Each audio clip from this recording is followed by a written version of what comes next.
영광이 되며 하나님의 놀라운 능력들이 나타날 수 있도록 허락하여 주시옵소서. 예수님의 이름으로 기도드리옵나이다. 아멘. 여러분, 얼마 전에 삼성과 애플이 한판 붙었습니다. 그죠? 법정에서 특허법 때문에 치열한 다툼을 벌였습니다. 결과는 애플의 승리로 끝났습니다. 배상금을 책정을 했는데 10억 5천만 달러를 책정을 했어요. 엄청난 숫자입니다. 애플의 아이폰이 있는데 그 삼성의 갤럭시가 그 특허를 모방했다는 거예요. 근데 참 재미있는 건 뭐냐면 그 특허가 뭔지 아십니까? 우선 여러분 아이폰 보시면 이렇게 보다가 하나를 딱 건드리면 착 튀어나오는 팝업 기능이 있죠. 그것을 우리 삼성 갤럭시가 모방했다는 거예요. 그건 그럴 수도 있다라는 생각이 듭니다. 근데 또 하나 특허를 모방한 게 뭐냐면 여기 보면 앱들이 네모나게 다 돼 있습니다. 근데 삼성 갤럭시도 보면 앱이 네모나게 돼 있어요. 그것이 특허를 모방했다는 거예요. 우리가 네모나게 앱을 만들면 니네는 삼각형으로 만들든지 동그라미로 만들어야 되는데 네모나게 만들었다는 거예요. 대단합니다. 그 다음에 또 뭐가 특허를 침해했냐면 이렇게 지금 직사각형으로 생겼죠. 그리고 검은색을 띠고 있습니다. 갤럭시도 직사각형을 띠고 있고 검은색을 띠고 있어요. 그것이 특허를 모방했대요. 대단합니다. 그래서 10억만 5천 불이라는 배상금을 책정했어요. 근데 그건 말이 안 되죠. 그래서 다른 나라에서는 다 삼성이 이기고 있습니다. 유독 미국에서만 그 애플이 이겨서 10억만 5천 불을 배상하라고 얘기했어요. 근데 더 재밌는 게 뭐냐면 이 판결을 통해서 애플이 이겼습니다. 그럼 애플이 이기면 그 다음 어떻게 돼야 되죠? 삼성이 망하든지 갤럭시가 안 팔리든지 그래야 되는데 오히려 이 판결이 있고 난 다음부터 그 삼성 갤럭시가 불티나게 팔리는 거예요. 모든 매장마다 매진되고 있습니다. 놀라운 일이 일어나고 있어요. 그래서 포브스라는 그런 경제 잡지에서 이렇게 얘기했습니다. 판결 이후에 이런 일이 벌어질 줄은 그 누구도 예상하지 못했다. 거꾸로 된 거예요. 그리고 중앙 일보에 보니까 이렇게 기사 제목을 썼더라고요. 애플 승소의 역설. 애플이 이겼으니까 애플이 더 잘 팔리고 삼성은 못 팔아야 되는데 오히려 애플이 이겼는데 더 잘 나가는 건 누굽니까? 삼성이라는 거예요. 그것을 역설이라고 얘기하더라고요. 그 기사를 읽으면서 참 재미있게 읽어봤습니다. 근데 여러분, 성경도 보면 역설이 많이 나옵니다. 그죠? 어떤 게 역설이죠? 먼저 된 자가 나중 되고 나중 된 자가 먼저 됐죠. 아니 어떻게 먼저 됐는데 나중이 됩니까? 그리고 나중에 갔는데 어떻게 먼저 됩니까? 근데 성경은 그렇게 말씀하고 있습니다. 또 있습니다. 뭡니까? 큰 자가 섬겨야 된대요. 큰 자가 섬김을 받는 사람인데 큰 자가 섬겨야 된대요. 큰 자가 작은 자가 돼야 된대요. 그리고 작은 자가 돼야지 큰 자가 된다고 말씀하십니다. 놀라운 역설이에요. 또 있습니다. 뭡니까? 우리가 얻으려고 하면 잃어버린대요. 잃어버리면 얻게 된대요. 이게 역설 아닌가요? 이게 거꾸로 된 거 아닌가요? 성경에는 그런 많은 진리의 말씀들이 역설적 진리가 담겨 있습니다.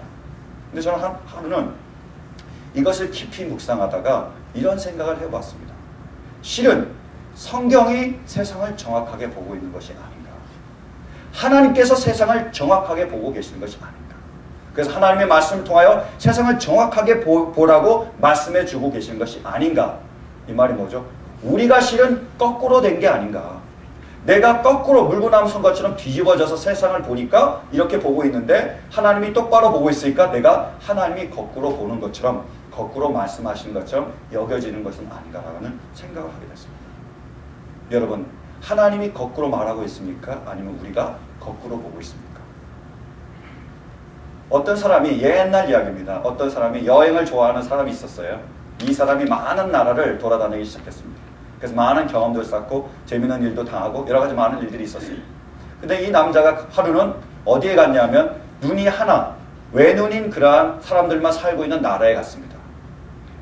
그래서 그 나라에 딱 들어갔는데 놀랍게도 그 모든 사람들이 그 사람을 너무 환대해 주는 거예요. 너무 대접을 잘해 주는 겁니다. 여러분 왜 그런지 아세요? 그분이 장애인이기 때문에. 장애인으로 대접해 준 거예요. 왜요?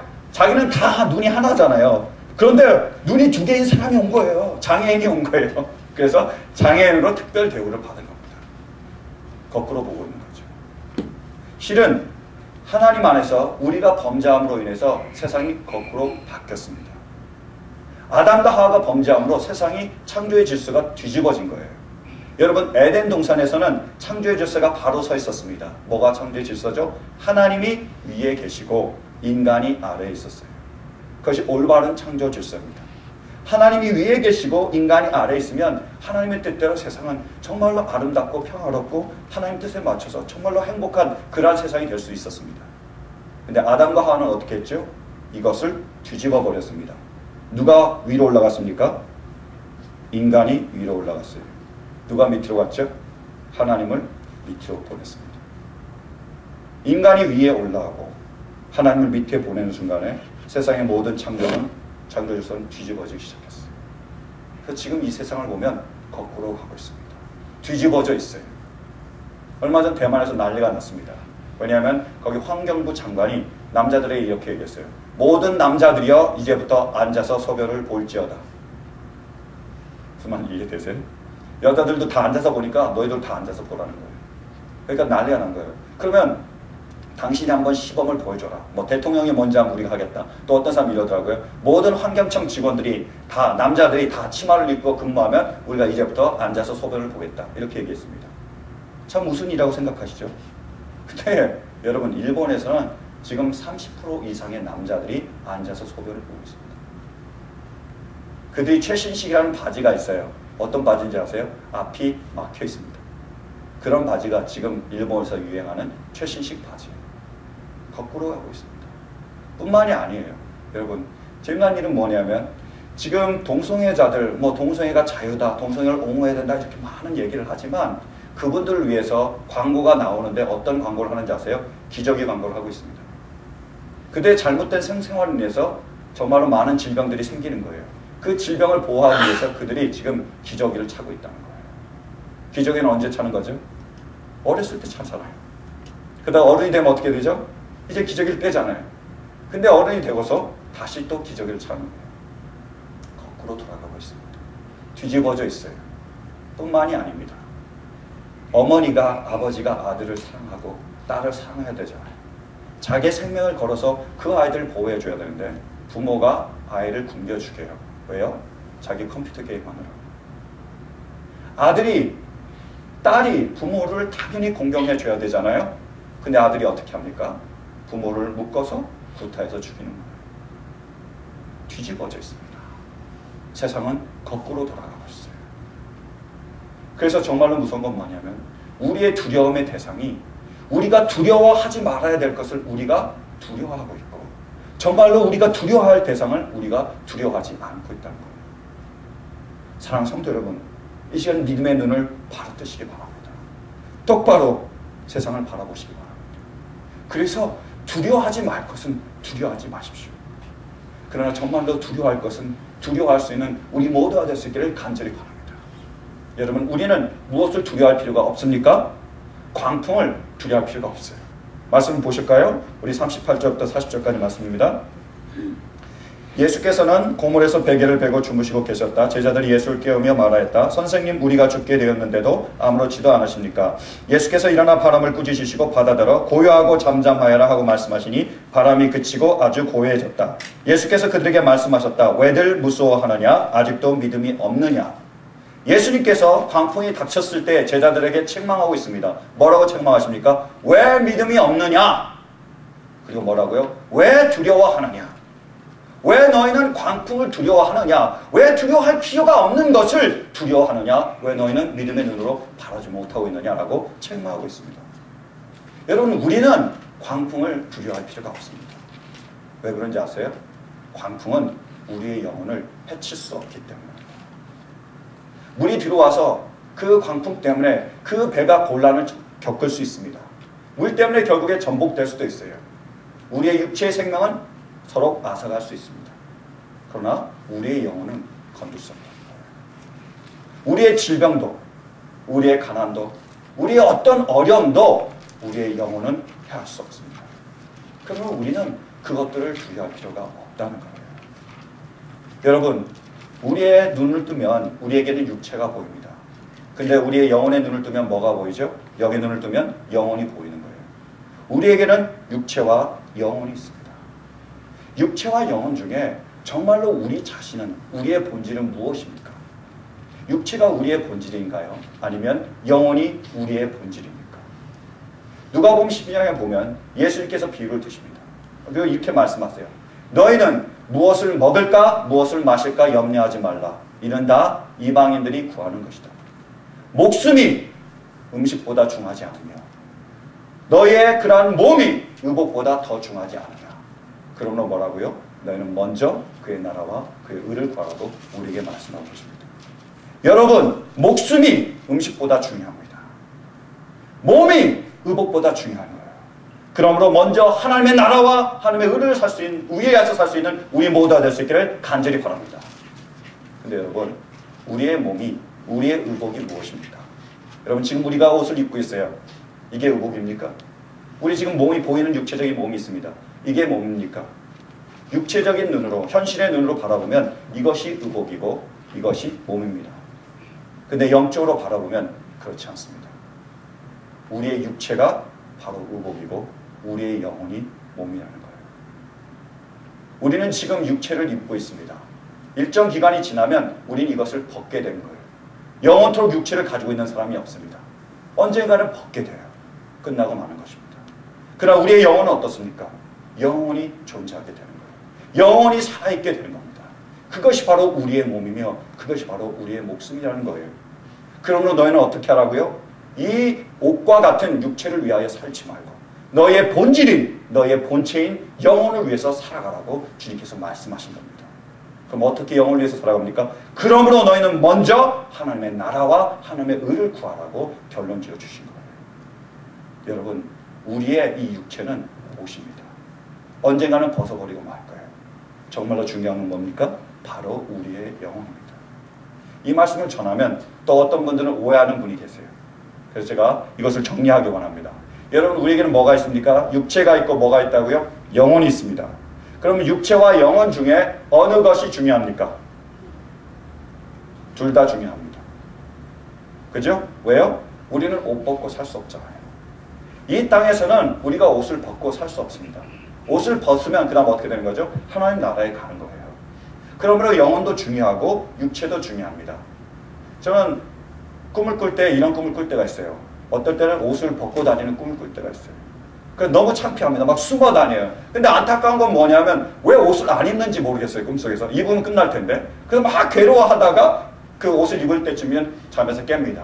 그래서 일어나고 나면 너무 민망해요. 그죠? 여러분, 이 땅에서 만약에 우리가 옷을 입지 않고 살면 어떻게 살 수 있겠습니까? 부끄러워서 민망해서 살 수 없는 거예요. 그러면 이 땅에서 육체도 중요합니다. 그래서 우리가 열심히 운동을 해서 우리의 건강을 지켜야 되는 거예요. 우리가 열심히 일을 해서 돈도 벌고 먹고 살아야 됩니다. 그럼 여러분, 다시 묻습니다. 육체와 영혼이 있는데 어느 것이 더 중요합니까? 어떤 것이 더 중요하죠? 영혼이 더 중요합니다. 왜요? 그게 우리 자신이에요.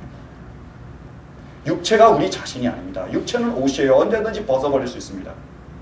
영혼이야말로 우리의 자신입니다. 그러므로 영혼이 더 중요한 것이며, 그래서 하나님께서 우리가 영혼을 위해서 살아가고 지금도 말씀하고 계십니다. 제가 이렇게 얘기를 해도 어떤 분들은 나는 다 알고 있어 라는 분도 계실 겁니다. 육체와 영혼이 있고 영혼이 중요하다는 거 나는 다 알고 있어 이렇게 생각하는 분이 계실 거예요. 근데 여러분, 정말로 여러분이 육체보다 영혼이 더 중요한 것을 안다는 것은 제가 한번 확인해 보겠습니다. 여러분, 일주일 동안 지금 지난주를 보내셨을 거예요. 그 지난주 일주일 동안 보내면서 여러분은 육체를 위해서 사셨습니까? 영혼을 위해서 사셨습니까? 여러분, 지난 일주일 동안 세상을 위해서 살아가셨습니까? 하나님의 나라를 위해서 살아가셨습니까? 내가 육체보다 영혼이 더 중요하다면 무엇을 위해서 살아가야 되죠? 당연히 영혼을 위해서 살아갈 거예요. 근데 내가 일주일 동안, 한 달 동안, 내 일평생 동안 내가 육체를 위해서 살아간다면 이 사람은 육체가 더 중요합니까? 영혼이 더 중요합니까? 육체가 더 중요합니다. 여러분 자신을 속이지 마십시오. 사랑하는 성도 여러분, 육체보다 영혼이 중요한 겁니다. 영혼을 위하여 살아갈 수 있는 우리 모두가 될 수 있기를 간절히 바랍니다. 하나님은 그래서 우리에게 말씀하시는 거예요. 광풍을 우리가 두려워할 필요가 있습니까? 없습니까? 없다는 거예요.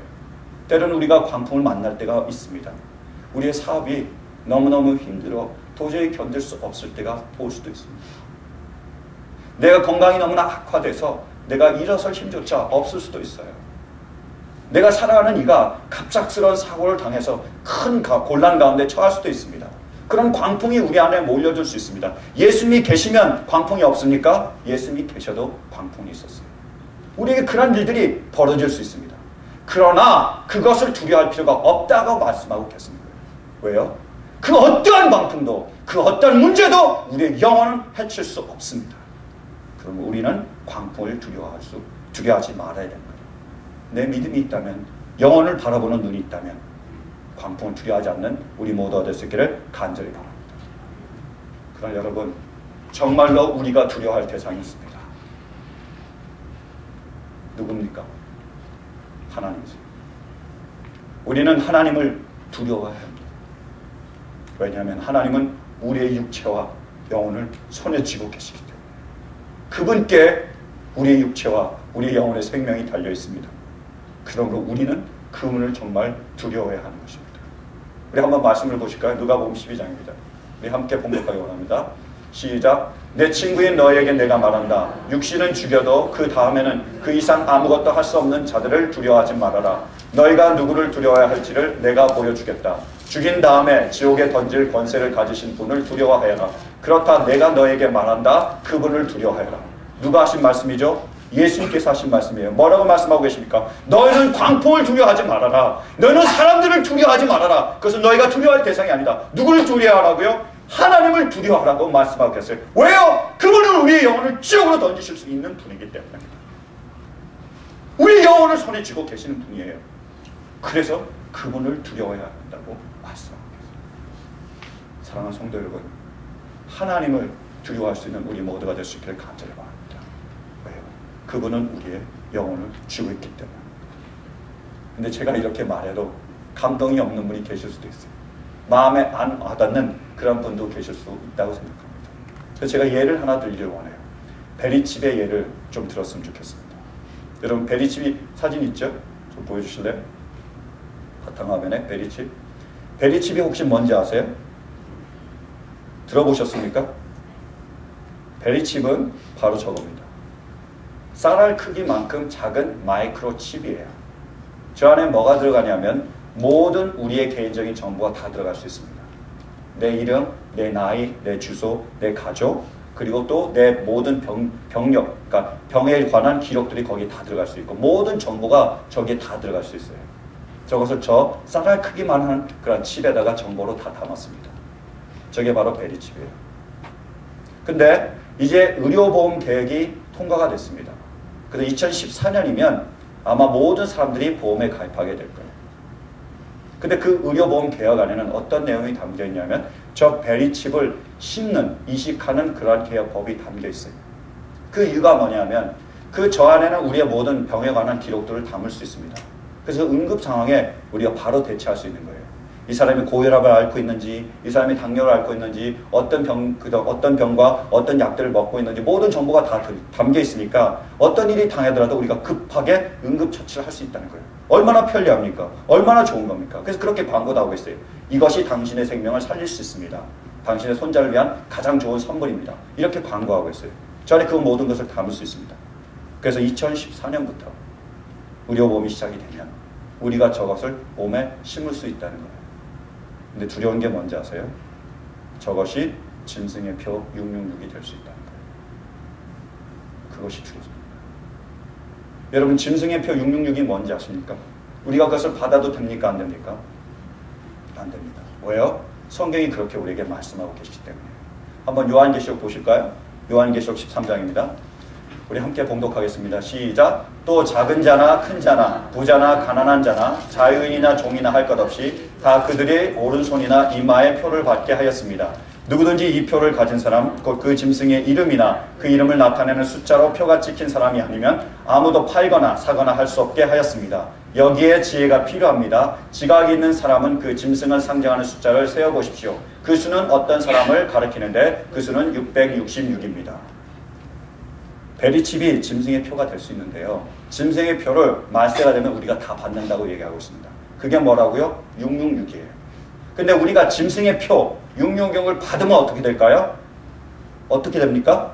보시겠습니다. 요한계시록 14장 우리 9절부터 10절 함께 봉독합니다. 시작. 또 세 번째 다른 천사가 그들을 뒤따라와서 큰 소리로 말하였습니다. 그 짐승과 그 짐승 우상에게 절하고 이만한 손해표를 받는 사람은 누구든지 하나님의 진노의 포도주를 마실 것이다. 그 포도주는 물을 섞어서 묽게 하지 않고 하나님의 진노의 잔에 부어 넣은 것이다. 또 그런 자는 거룩한 천사들과 어린 양 앞에서 불과 유향으로 고통을 받을 것이다. 그들에게 고통을 주는 불과 유황의 연기가 그 구덩이에서 영원히 올라올 것이며 그 짐승과 그 짐승 우상에게 절하는 자들과 또 그 이름의 표를 받는 자는 누구든지 밤에도 낮에도 휴식을 얻지 못할 것이다.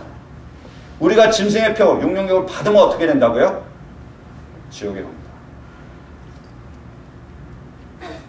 짐승의 표를 받으면 하나님께서 우리에게 말씀하고 있습니다. 영원한 형벌에서 너희가 낮이나 밤이나 영원토록 고통을 당할 것이라고 분명히 우리에게 말씀하고 계세요. 짐승의 표를 받는 자는 지옥에 가게 되어 있습니다. 많은 사람들이 이렇게 생각을 해요. 나는 예수님을 믿습니다. 그죠? 예수님이 나를 선택해 주셨어요. 그래서 어떻게 됐습니까? 나는 구원받았습니다. 우리가 예수님을 영접하면 우리 모두는 구원받았어요. 구원을 시작하신 분이 누구십니까? 하나님이세요. 그럼 구원을 완성하실 분이 누구십니까? 하나님이십니다. 우리가 예수를 믿었으니까 하나님께서 그 구원을 책임져 주십니까? 책임지시지 않습니까? 반드시 책임져 주신 거예요. 우리를 결코 떠나지도 버리지도 않으실 것입니다. 구원을 시작하신 그 하나님께서 우리의 구원을 이루실 줄로 믿습니다. 믿으십니까? 이것이 진리입니다. 근데 여러분, 우리가 착각하는 게 뭐냐면 우리가 예수님을 믿습니다. 근데요, 예수님의 말씀을 믿지 않으면 그럼 우리가 구원을 얻습니까? 사람들은 예수님을 믿으면 구원을 얻는다는 건 알고 계세요. 그러나 예수님을 믿고 예수님의 말씀을 믿지 않으면 어떻게 되는 것을 모르는 사람들이 있다는 거예요. 제가 늘 강조하는 것이 있습니다. 예수님은 말씀이십니다. 예수님을 믿는다는 것은 이 말씀을 믿는다는 거예요. 내가 구원받았다고 나는 믿습니다. 나는 하나님의 자녀라고 믿어요. 그러면서 내가 짐승의 표를 받으면 어떻게 되죠? 어떻게 될 것 같습니까?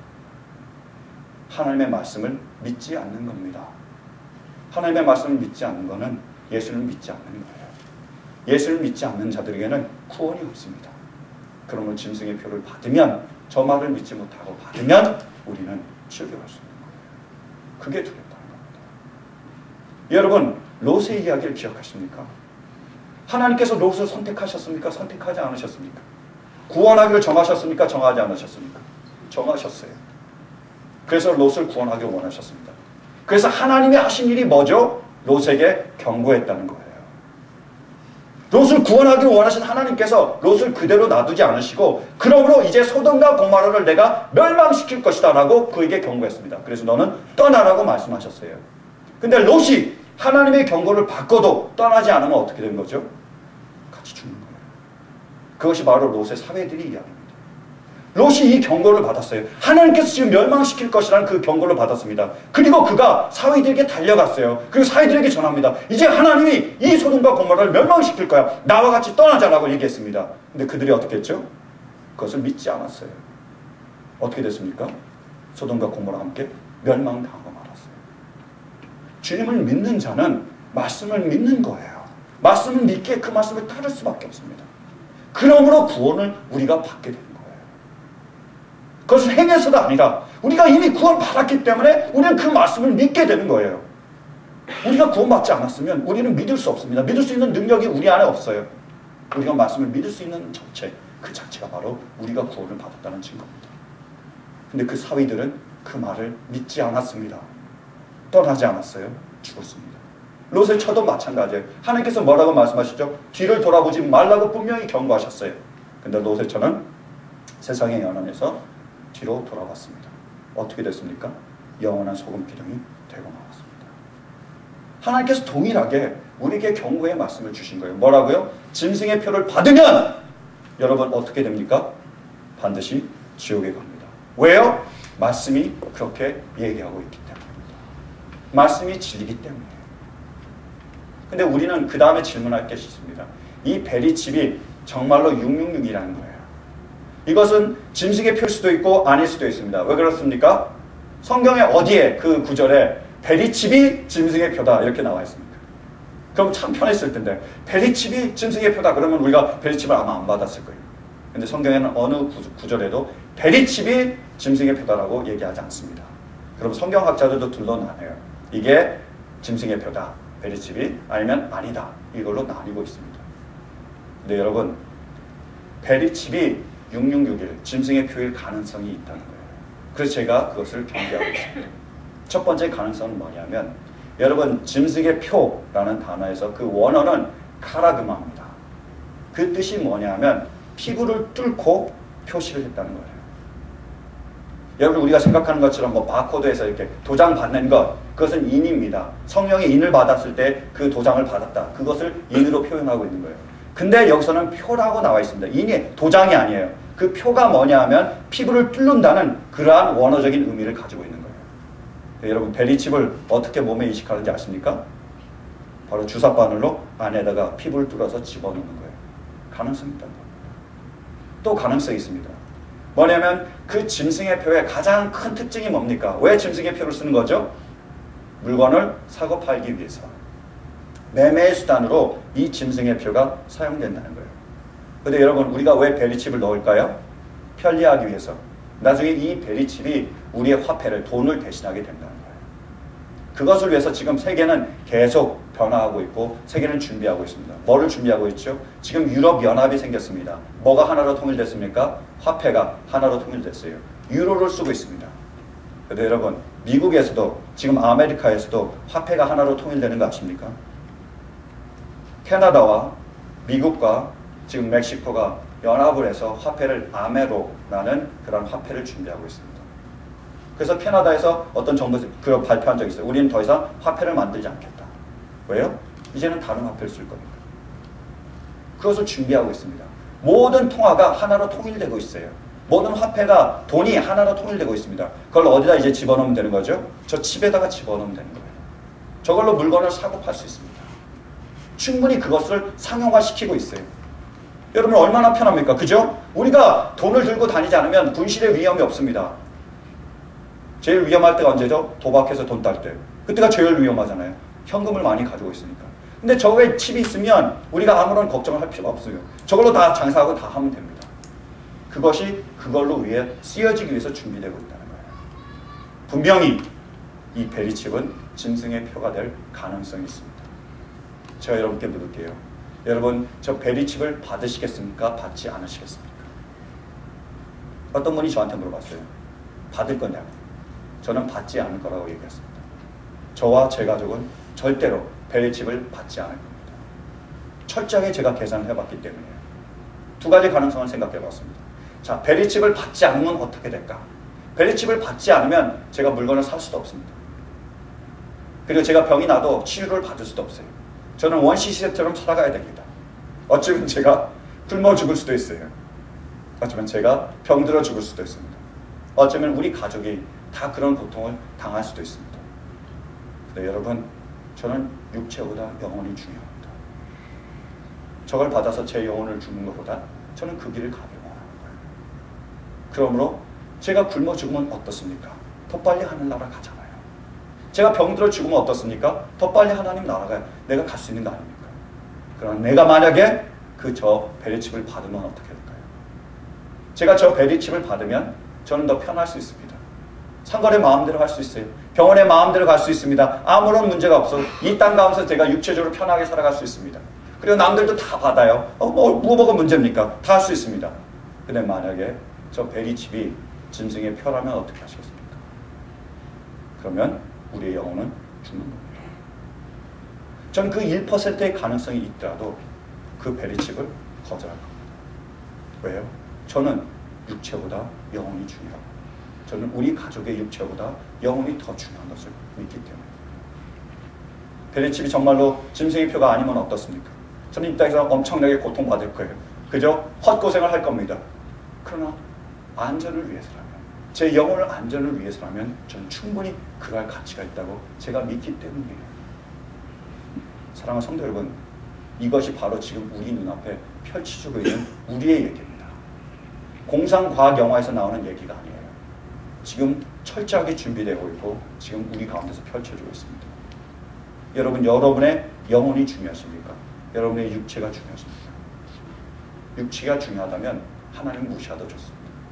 그러나 영혼이 중요하다면 하나님을 두려워할 수 있는 우리 모두가 되시기를 간절히 바랍니다. 이제 말씀을 맺기 원합니다. 사랑하는 성도 여러분, 우리에게 광풍이 다가올 수 있습니다. 우리가 아무리 노력을 해도 우리 사업이 부도날 수 있어요. 우리가 아무리 열심히 운동을 해도 내가 건강이 약화될 수 있습니다. 큰 병에 걸릴 수 있어요. 그리고 내가 정말로 사랑하는 사람, 내가 보호해 주기를 원하는 사람이 상처를 입고 큰 사고를 당할 수도 있습니다.